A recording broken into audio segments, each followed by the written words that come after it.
Ladies and gentlemen, you want to know the one move that will remove toxic people from your life permanently? It's not confronting them with a speech. It's not exposing them. It's not even convincing them to change. It's this. Stop engaging.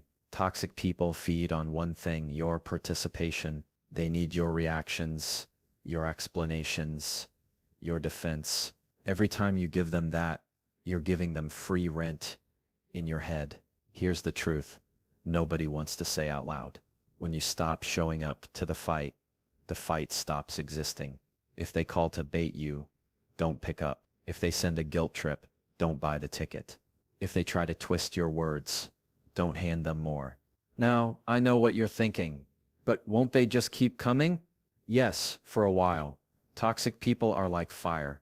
When you stop giving them oxygen, they burn hot, trying to pull you back in, but eventually they burn out. And here's the secret. You don't need closure from them to close the door. You can give that to yourself. You can decide, I'm done, and then prove it by refusing to participate. The most powerful move isn't about pushing them away. It's about pulling yourself out. When you step out of their game, they can't play it anymore. You don't have to hate them. You don't have to wish them harm. You just have to wish yourself peace and guard it like it's worth everything. Before you can remove toxic people from your life, the very first step is to recognize the pattern. This is where most people get stuck, because toxic behavior doesn't always show up wearing a warning label. It's subtle at first. It might come disguised as concern, as humor, or even as love. It's in the way someone constantly makes you feel small after talking to them, even if they never raise their voice. It's in the way they give backhanded compliments, the way they take credit for your wins, but quickly point out your flaws when you stumble. It's in the way conversations somehow always shift back to their problems, their needs, their story, leaving no space for yours. Recognizing the pattern means being honest enough to see the behavior for what it is, not for what you wish it was. That's hard, because we tend to judge people by their intentions when we love them. But intentions don't erase the impact of their actions. We often want to believe the best about someone, especially if they've been part of our lives for a long time. We tell ourselves maybe they didn't mean it, or they're just going through a hard time. And sometimes that's true, but patterns aren't accidents. A slip-up can be forgiven. A pattern demands attention. When the same hurtful actions repeat again and again, regardless of how many times you've explained how they affect you, that's not a mistake. That's a choice. And if you're not willing to see it for what it is, you'll keep giving them opportunities to keep making that choice. Recognition is uncomfortable because it forces you to confront your own role in the cycle. No, you're not responsible for someone else's toxic behavior, but you are responsible for whether you continue to allow it in your life. This is where self-awareness comes in. Ask yourself, how do I feel after spending time with this person? Do I feel supported, or do I feel drained? Do I feel seen, or do I feel invisible? Am I always the one compromising while they never budge? Those questions shine a light on the reality you might have been trying to avoid. You also have to be willing to separate the person from the picture you've painted of them in your mind. Many times we hold on to a version of someone that existed years ago, or a version we hoped they could become. But holding on to that version blinds us to the truth of who they are today. And if who they are today is consistently hurting you, dismissing you, or manipulating you, then recognizing that truth is the most loving thing you can do for yourself. Toxic patterns often repeat in cycles. Charm, hurt, apology, repeat. They might treat you kindly for a while to make you forget the last incident, but eventually the same behavior returns. Recognizing the pattern means seeing through the temporary kindness and understanding that it's part of the cycle, not proof that things are changing. It's realizing that an apology without change behavior is just another form of manipulation. When you start to see the pattern, you might also notice it's not just in this one relationship. You might see similarities with other people you've known, maybe even in your family growing up. Sometimes toxic dynamics feel familiar, and that familiarity tricks us into thinking it's normal. It's not. Just because you've experienced a behavior repeatedly in your life doesn't make it healthy or acceptable. Recognizing the pattern means breaking that sense of this is just how people are, and replacing it with "this is not how I want to be treated." The truth is, you can't remove something from your life that you haven't first identified. You can't set boundaries with behavior you're not willing to admit exists. And you can't protect your peace if you're too busy making excuses for someone else's chaos. Recognition is clarity, and clarity is power. Once you see the pattern for what it is, you can no longer unsee it. That's when change becomes possible. Because the moment you stop confusing their excuses for explanations and their manipulation for care, you begin to reclaim your choice. You realize you have the right to step away from anyone who repeatedly hurts you, no matter who they are, how long you've known them, or what history you share. And when you reach that point, when you truly see them not as you wish they were but as they are, you give yourself the gift of freedom. You stop living in the hope that they will someday become the person you need, and you start living in the truth that you deserve better right now. Recognizing the pattern doesn't just help you remove toxic people, it ensures you never invite them back in again. Toxic people thrive on drama the way plants thrive on sunlight. It's their fuel, their oxygen, and without it, they can't survive in the space you occupy. Every emotional reaction you give them, whether it's anger, tears, or endless explanations, feeds the very behavior you want to stop. When you argue, they don't hear your point, they hear your energy. When you defend yourself, they don't take in your truth, they take in your attention. That's why the most effective way to weaken their grip is to stop feeding the drama altogether. This doesn't mean you become cold or emotional. It means you become intentional. You stop giving them the satisfaction of watching you lose your balance. You stop handing them proof that they can still control your mood. Drama is addictive for toxic people because it keeps them at the center of your focus. And as long as they're in the center, you're on the edge. But when you refuse to play the game, they lose the thrill. Your silence is not weakness. In fact, it's one of the most powerful tools you have. Silence says, "I'm not here to entertain your chaos." It communicates that you value your peace more than you value winning an argument. And in the mind of a toxic person, they're used to getting a reaction.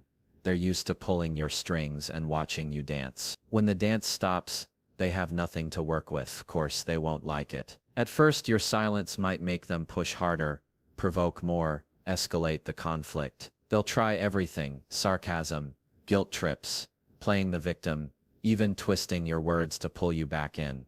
That's the moment you have to stand firm. Because the second you break and respond emotionally, you've taught them that all they need to do is push harder next time. Think of it like breaking a habit. The more consistently you withhold the reaction, the less rewarding it becomes for them to try. Not feeding the drama also means being selective with your words when you do speak. You don't owe them a detailed explanation for every choice you make.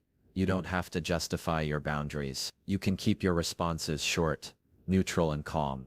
"I'm not discussing this. That's your opinion. We'll have to agree to disagree." These phrases close the door instead of opening another round of back and forth. And the more you practice this, the more natural it becomes. Another part of starving the drama is controlling your own trigger. Toxic people are experts at finding the buttons that set you off. They know your insecurities, your frustrations, your fears, and they know how to push them. But when you become aware of those triggers, you can prepare for them. You can remind yourself that their words are not truth. And bait only works if you bite. It's also worth remembering that drama doesn't just happen in conversations. It can happen in texts, emails, social media posts. Sometimes the most powerful move is to not respond at all or to wait until you're calm before replying. A delayed response is better than a reactive one. Because once you send that emotional message, you can't take it back, and toxic people will store it, twist it, and use it later. When you stop feeding the drama, you start reclaiming your mental energy. You begin to notice that you're not constantly on edge, waiting for the next confrontation. You have more space to focus on people who bring value, conversations that matter, and experiences that actually make you feel good. The toxic person might still try to pull you in from time to time, but each attempt will feel weaker, less urgent, less effective. Eventually the pattern changes. Not because they've suddenly become healthy, but because you've stopped giving them the reward they came for. You've made their game boring, and once it's boring, they either change their approach, or they move on to find someone else to play with. Either way, you win. Starving the drama is not about punishing them. It's about protecting you. It's about refusing to let someone else dictate your emotional state. When you no longer give them the reaction they're fishing for, you're not just removing yourself from the conflict. You're showing yourself that your peace is worth more than their chaos. And once you taste that kind of peace, you'll never be willing to trade it back for noise. Setting a boundary without an argument is one of the most powerful skills you can develop when dealing with toxic people. Many of us make the mistake of thinking that we need to justify, explain, or defend every no we say. We believe that if we give enough reasons, the other person will understand and respect our limits. But here's the truth. Toxic people aren't looking for understanding. They're looking for loopholes. Every explanation you give them becomes another door they can push open, another point they can debate, another crack they can wedge themselves into. That's why a calm, clear no often carries far more strength than 100 defensive explanations. A boundary is simply a statement of what you will and will not accept. It's not a debate. It's not an invitation for negotiation. And it's certainly not an apology. When you say no without padding it with excuses, you communicate two things: clarity and self-respect. You're showing that your decision doesn't require someone else's approval to stand. And that's unsettling for people who are used to manipulating or controlling you, because they thrive on turning your boundaries into argument. The key is to keep your tone calm and your words. A raised voice invites escalation. Over-explaining invites argument. But a neutral, steady, "I'm not able to do that," or "that doesn't work for me," closes the door without creating a new one. This doesn't mean you have to be cold or unkind. It means you're firm and consistent. You can be polite and still be unwavering. You can be compassionate and still say no. When you give long explanations, you also put yourself in the position of asking for permission instead of making a decision. If your no comes with paragraphs of reasons, it gives the other person more opportunities to poke holes in it. They'll try to convince you that your reasons aren't valid, or that you're overreacting, or that you should make an exception just this once. Before you know it, you're back in the cycle of defending yourself while they keep pushing. But when you set a boundary without an argument, there's no fuel for them to burn. Of course, this can feel uncomfortable at first, especially if you're someone who's been conditioned to keep the peace or avoid conflict. The silence after a short, firm boundary can feel heavy. Toxic people might respond with shock, anger,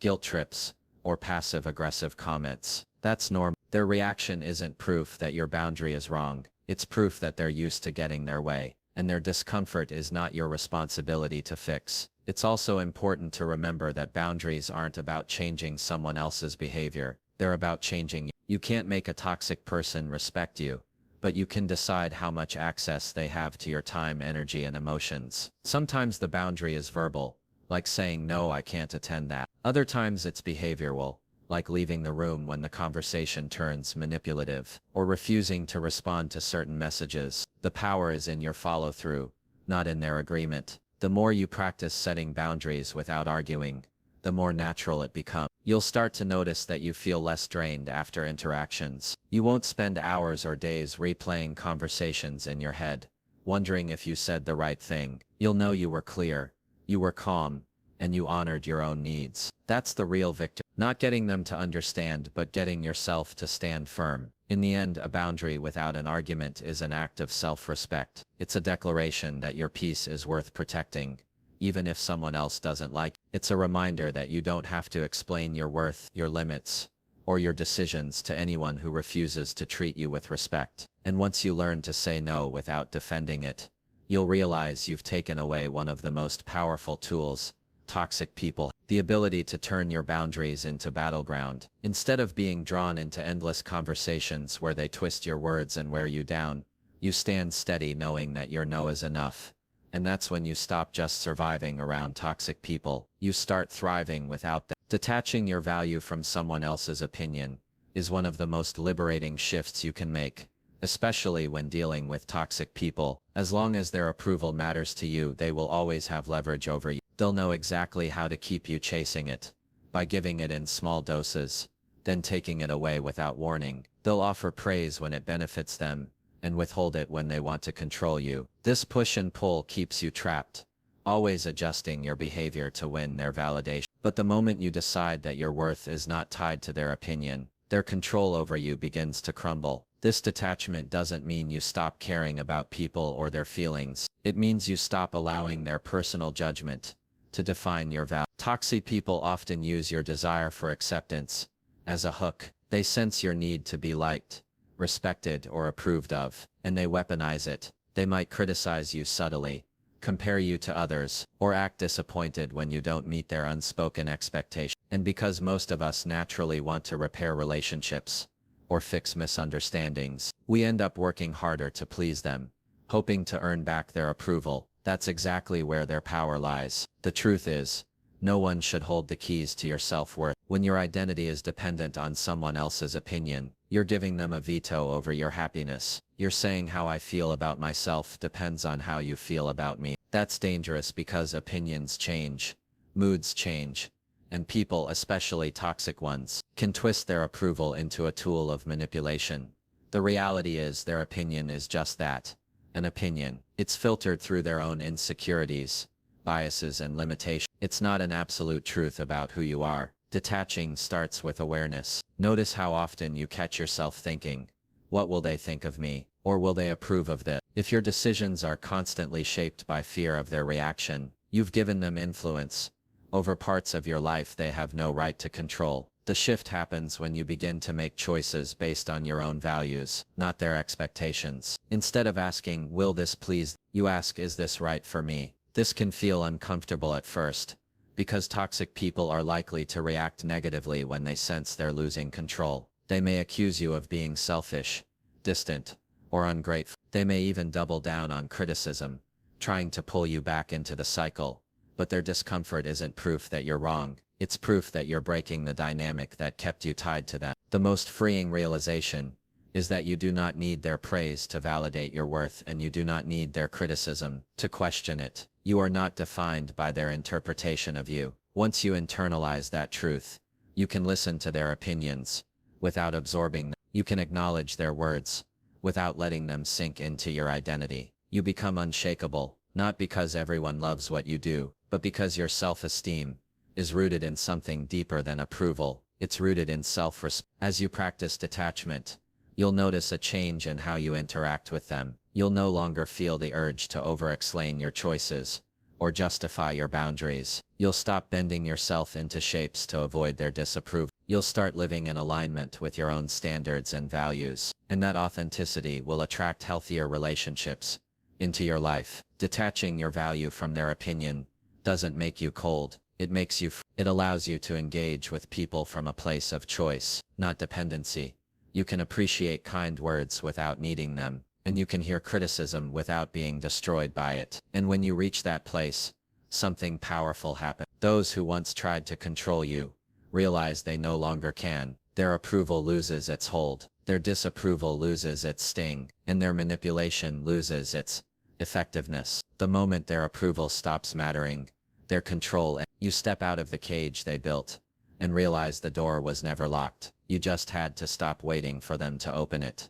Once you close that chapter, you're not just removing their influence, you're reclaiming your voice, your choices, and no one gets to take that away from you again. Investing in your inner peace is one of the smartest and most powerful things you can do for yourself, especially if you've dealt with toxic people. Inner peace is not just about feeling calm. It's about building a foundation inside yourself that no one can easily shake. When your mind is grounded and your emotions are steady, you naturally become more selective about the people you allow into your life. The energy you protect on the inside ends up shaping the relationships and experiences you attract on the outside. Many people make the mistake of waiting for peace to happen. When life gets easier, they think once this person changes, or once this situation improves, I'll feel better. But inner peace isn't something that arrives after everything else falls into place. It's something you create and guard regardless of what's happening around you. And the truth is, the more you protect it, the less control toxic people have over you. They can still try to push your buttons, but those buttons no longer have the same effect because you've built a buffer of calm inside yourself. Investing in your inner peace starts with paying attention to what disturbs it. Notice who or what makes you feel anxious, drained, or unsettled. Sometimes it's obvious, like a person who constantly criticizes or belittles you. Other times it's more subtle, like someone who always leaves you second guessing yourself. Once you identify the sources of that disturbance, you can take steps to limit your exposure or change how you respond. This isn't about controlling the world. It's about controlling what you allow into your mental and emotional space. One of the most powerful tools for maintaining inner peace is setting boundaries. Boundaries aren't just about keeping people out. They're about keeping your peace. They create a clear line between what's yours to carry and what isn't. When you have healthy boundaries, you stop absorbing other people's moods, opinions, and chaos. You're able to interact with others